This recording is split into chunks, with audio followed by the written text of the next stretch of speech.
श्रीमद् भगवद गीता में भगवान श्री कृष्ण के वो उपदेश हैं जो उन्होंने महाभारत युद्ध के दौरान अर्जुन को दिए थे। गीता की बातों को जीवन में अपनाने से व्यक्ति जीवन में खूब आगे बढ़ता है। श्रीमद् भगवद गीता हिंदुओं के पवित्र ग्रंथों में से एक है जो जीने का सही ढंग बताती है। गीता जीवन में धर्म, कर्म और प्रेम का पाठ पढ़ाती है।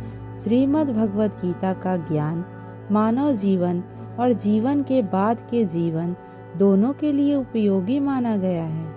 गीता संपूर्ण जीवन दर्शन है और इसका अनुसरण करने वाला व्यक्ति सर्वश्रेष्ठ होता है। श्रीमद् भगवद गीता में भगवान कृष्ण के उपदेश का वर्णन है जो उन्होंने महाभारत युद्ध के दौरान अर्जुन को दिए।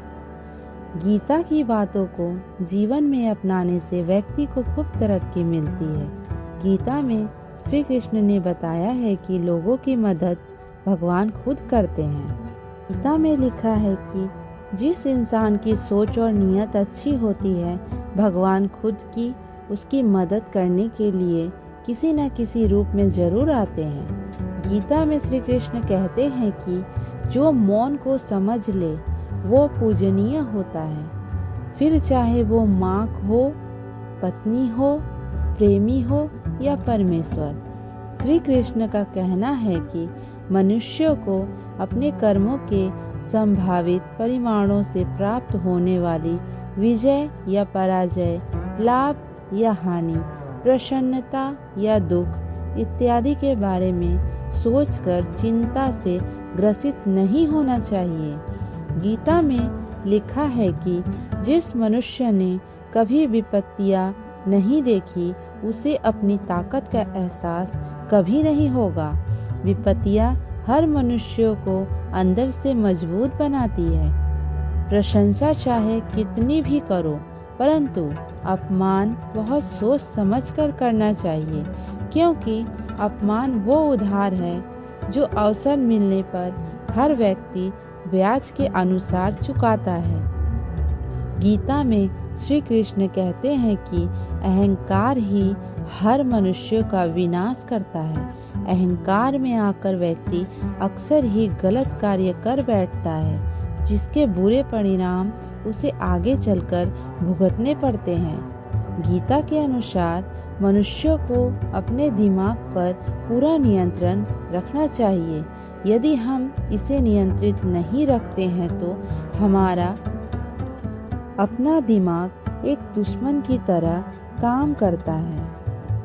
भगवत गीता के अनुसार केवल कर्म पर ही व्यक्ति का अधिकार है, लेकिन उसका फल कैसा होगा यह कोई नहीं जानता। लेकिन फल की चिंता किए बिना कर्म करते रहना ही समझदारी का काम है और इस बात का भी ध्यान रखना चाहिए कि उससे अधिक लगाव ना हो। भगवत गीता के अनुसार केवल कर्म पर ही व्यक्ति का अधिकार है, लेकिन उसका फल कैसा होगा यह कोई नहीं जानता है। इसीलिए फल की चिंता किए बिना कर्म करते रहना ही समझदारी का काम है और इस बात का भी ध्यान रखना चाहिए कि उससे अधिक लगाव ना हो। गीता में बताया गया है कि विषय अथवा वस्तु के बारे में निरंतर सोचने से व्यक्ति मानसिक रूप से उससे जुड़ाव महसूस करने लगता है। इससे उनमें इच्छा पैदा होती है और इस इच्छा की पूर्ति ना होने से क्रोध की उत्पत्ति होती है। इसीलिए व्यक्ति को किसी से इतना जुड़ाव नहीं रखना चाहिए जिसके कारण वह स्वयं पर काबू ही ना रख पाए।